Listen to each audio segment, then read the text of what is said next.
So today's afternoon class is on past clients and centers of influence. This is where you get your long-term and profitable business from. Okay. It's probably the most important piece of our business for long-term profitability. And the reason why is when you listen to the audio that I had sent, the speaker comments about this, the past clients and centers of influence being duplicatable and predictable if you work it. Okay, we're going to go into the reasons why it's predictable and duplicatable here. Okay.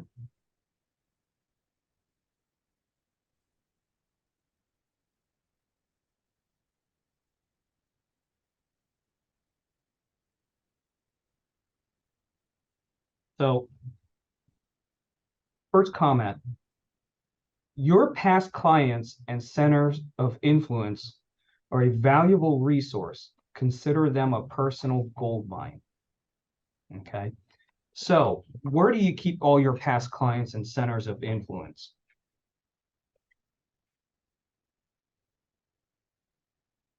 Dave.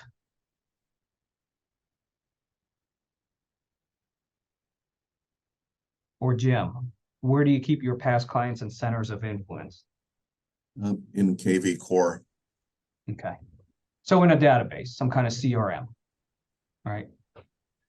With Remax, we are now getting into KV Core, which is a very sophisticated CRM where you can create a database and it allows you to keep in contact with your clients, okay?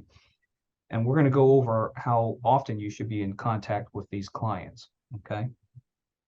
But one thing, especially newer agents, that you want to work on when you first get into this business, and I know there's so much to learn with the forms, the showing a house, going out and doing it, taking these classes and learning different aspects of the business.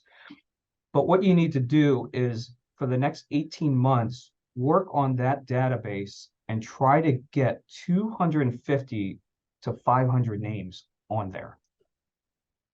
Okay, 18 months, 250 to 500 names. Okay, so if I divide 250 into 18 months, we're asking you to add 14 people every month. Okay, that's one per workday. Okay, one per workday.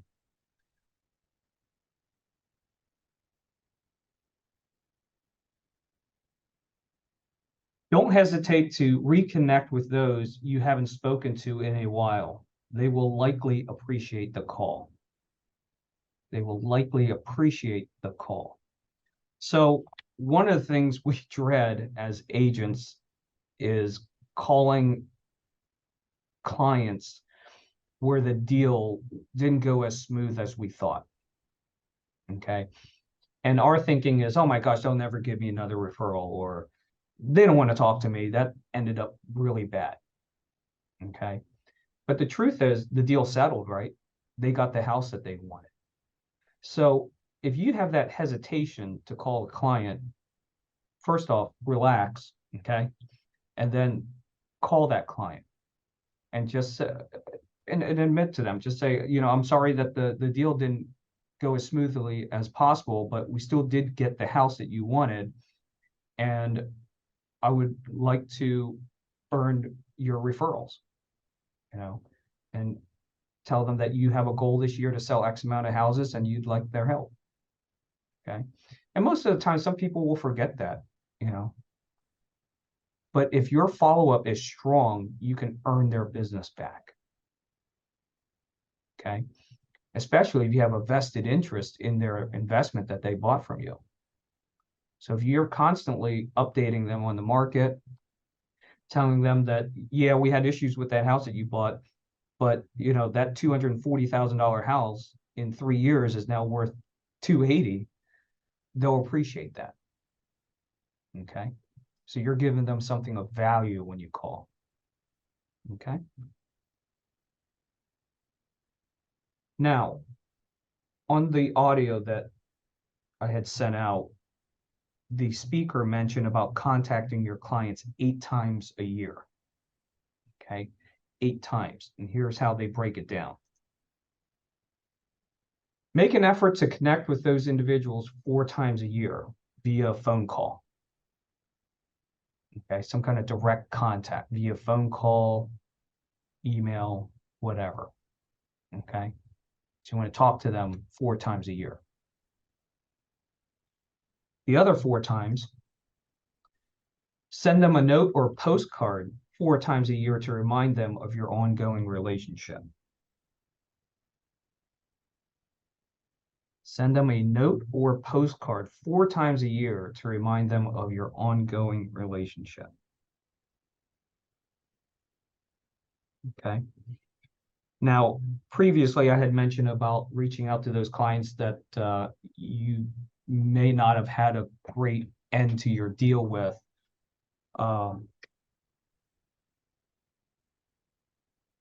Yeah, but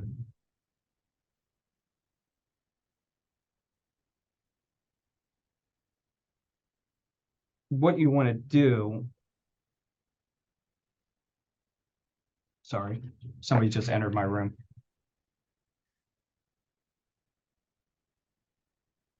What you want to do with clients that, let's say you have trouble talking to or having that awkward call just to see how they're doing. What I've done in the past is set them up in Bright MLS. Okay. If you tell me, Kong, I'm not going to use KV Core, I don't use a CRM, I don't have a database, I'm not going to do anything because it's one extra thing to log into, then at least use something that you log into every day, which is Bright MLS, right? We all log into Bright MLS every day. So within the Bright MLS system, you can have your contacts in there, right? You know how you set up the automatic emails and such, okay? So if you set up a client, a past client in Bright, and maybe do a search within that neighborhood that you sold them a house or where they live, so that when a new listing comes up in that neighborhood, you can either have it emailed directly to them or email it to yourself, set it up as an auto email to yourself, so that when a house in that neighborhood pops up, you can call up that past client or center of influence and just say, hey, I was just thinking of you, and this house popped up for sale in your neighborhood. Just want to let you know, that it came up for sale today, and just wanted to see if you wanted, if you know of anybody that wants to be your neighbor. Okay. So that's a really good way to keep in contact with a past client. If you don't just want to just call them up randomly and just have small talk with them, but whereas with this, then you have some kind of substance to talk to them about, which is real estate in their neighborhood. Okay. So if you have trouble with that automatic email or that whole concept, just let me know, and I'd be more than happy to have you sit in front of me and we can talk about it. Okay. Set a goal to grow your list to a minimum of 1,000 names over the next few years, knowing that 10% of these contacts could lead to 100 transactions. And that should say 100 transactions a year. Okay. So this audio keeps talking about the 10% rule. And ever since I've known Tim and Jean, we've lived by that 10% rule. How about it, Tim? So what that is let's say you have, for example, I said, if you're a new agent, 18 months, get 250 solid contacts into your database. Okay. And by solid, I mean, you can call them, they know you, they respect what you do, they know what you do. Okay. And they trust what you do. Then more than likely you'll get 10% of that number, either from those folks or they know somebody that needs to buy or sell real estate and they'll refer you. Okay, so 250 names results in 25 deals a year For some agents, that's their career, is being at that fringe of 25 deals a year. Okay. And you can make a very good living off 25 deals a year. But the more you grow your database, that 10% goes up, especially if you're nurturing it 8 times a year, like this is telling you to do. Okay.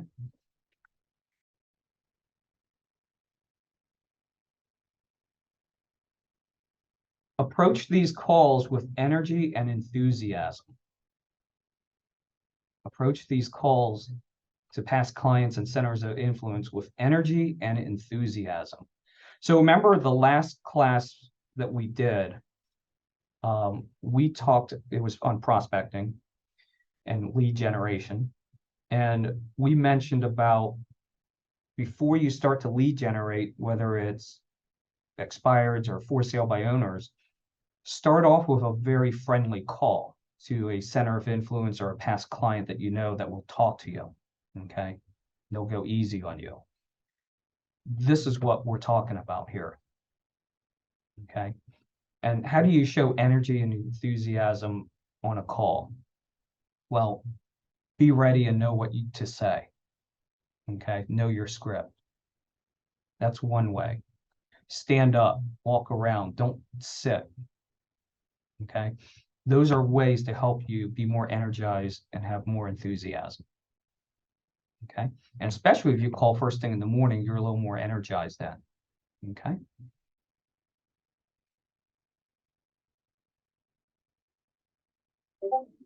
After closing a transaction,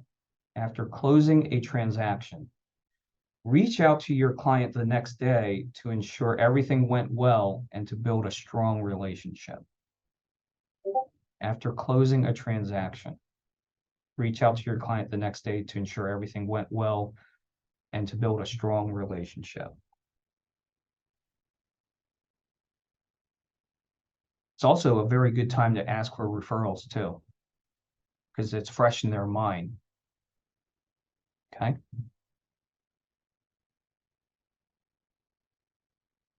Be specific when asking for referrals and remember that your best opportunity for them is right after securing a new listing.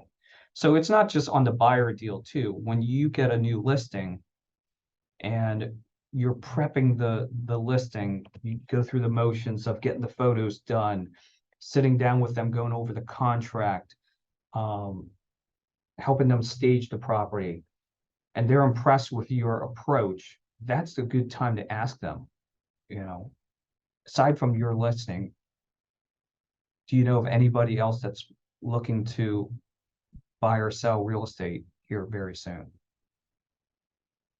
Okay. And one of the things I keep mentioning too is let your goals be known. When you call a past client and you're talking to them, let them know that your goal this year is to sell 30 homes and you need their help. Okay.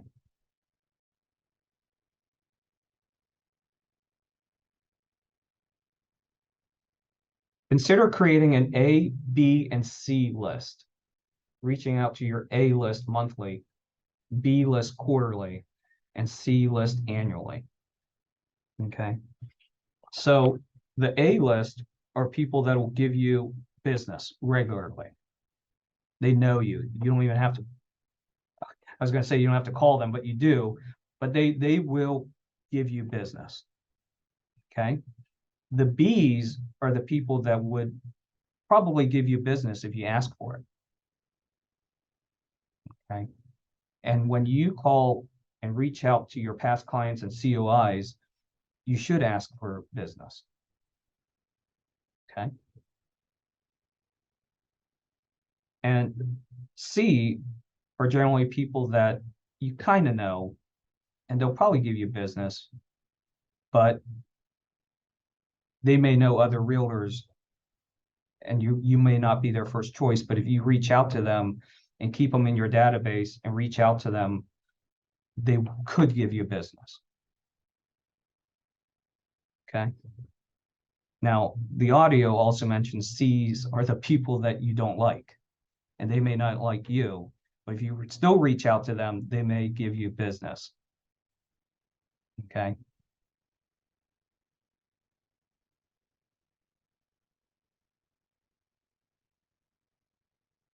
Regularly assess your list and remove anyone you're not actively reaching out to or asking for referrals. So regularly assess your list and remove anyone you're not actively reaching out to or asking for referrals. Basically, clean up your database. Okay.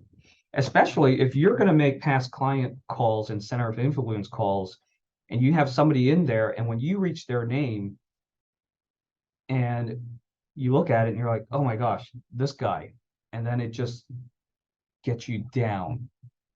And then you don't want to make any calls after that. So if there's somebody like that in your list, get rid of them. Okay.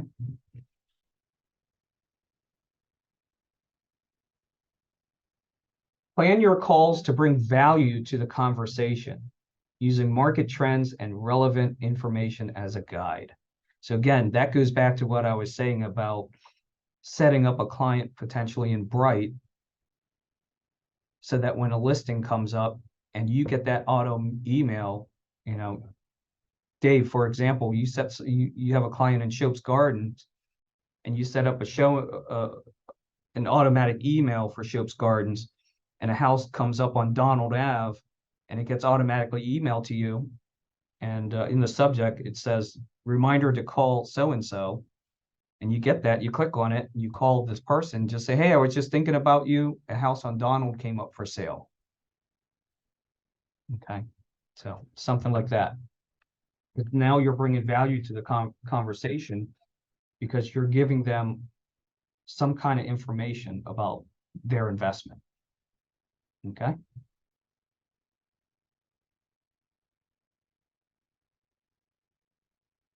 If you're unable to reach your past clients and center of influence, leave a message to let them know you're thinking of them. So leaving a message is okay. Okay. You may not be able to reach them all the time, but I would at least log in there into your database and say, well, I tried to call them at 10 a.m., couldn't reach them. So then the next time, maybe you don't call them at 10 a.m. You might want to call them later in the day. Okay. So it's very important to have that call log.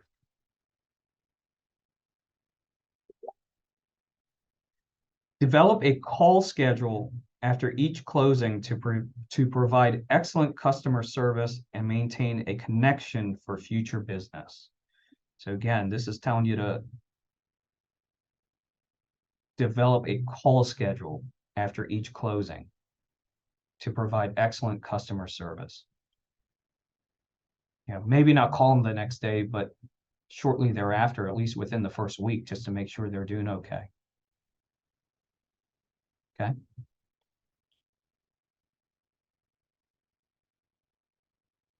Be consistent in the quality and frequency of your calls and always ask for referrals. So again, it's talking about the quality of the call. You're providing something of substance. And the frequency. We're supposed to reach out to our clients eight times a year, 4 by phone, 4 by mailers. Okay. So be consistent. Just if I can jump in there, Colin. Yes, Tim. It's okay to have a personal conversation on these calls to the people, but you always have to, like Colin said, remember to ask for business.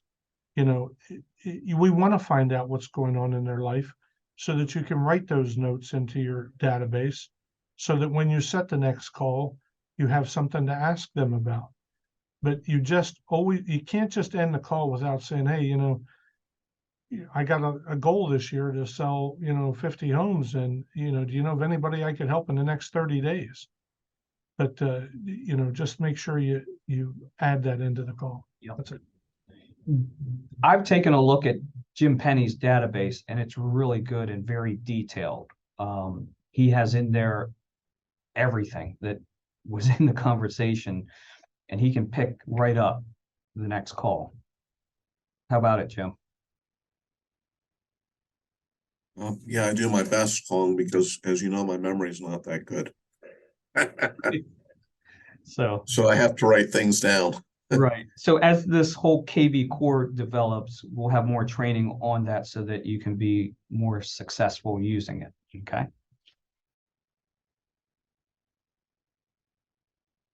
Thank those who provide referrals, even if they don't lead to a sale or listing. So one thing too in the audio that it talks about, the speaker talks about, is be honest.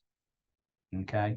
If you get a referral and it's not a good one, right? Call your source and just say, hey, thank you for that referral. Unfortunately, I wasn't able to help these folks. I had to be honest with them, and I thought their house was worth this much, and they wanted X amount, and I just couldn't help them. Okay. So thank those who provide referrals, even if they don't lead to a sale or listing. Okay. And people always want to hear a follow-up of your dealings with their friends. Okay.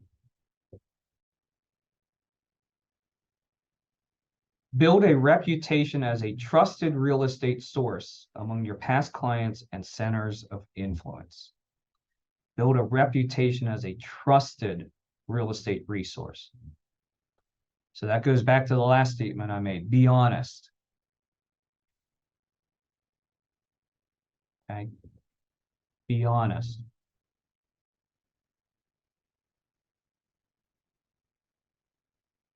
Remember, you're not just their friend, you're also making a connection to them that you are their go-to person for real estate.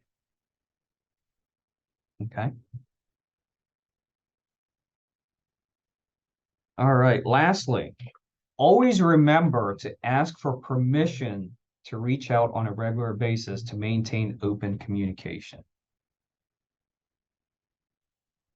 Always ask for permission to reach out on a regular basis to maintain open communication. So one of the things whenever I sit with Jim and listen to his calls, he always, especially on a new client, hey, do you mind if I reach out to you maybe in 2 or 3 weeks and find out what you're doing? You know, if your plans have changed, that type of thing. So always ask for permission to reach out. Any questions or comments on this session?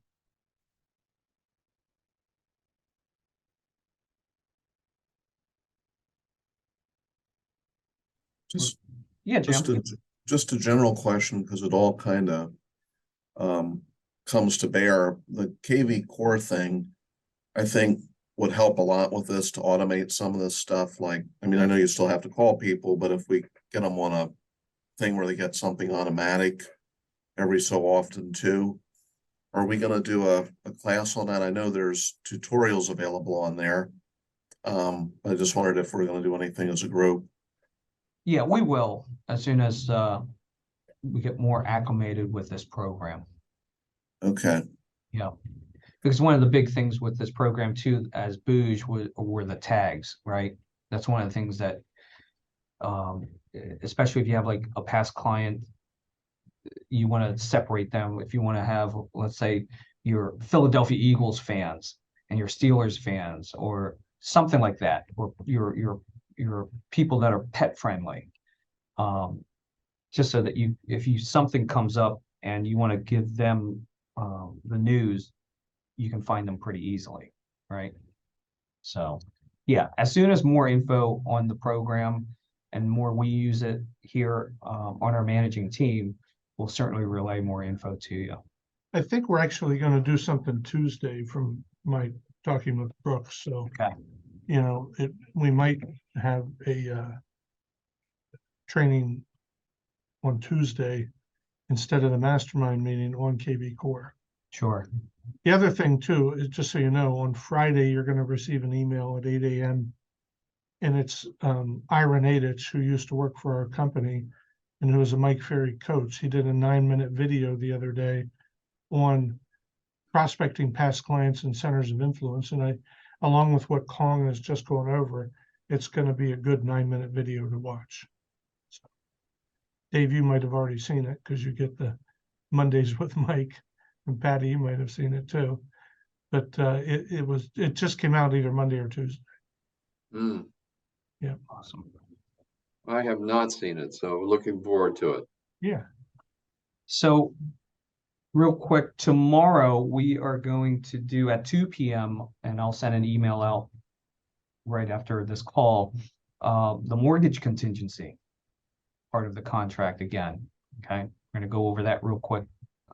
So bring your scenarios or any questions that you may have. And then Monday, we'll pick this back up with pre-qualifying.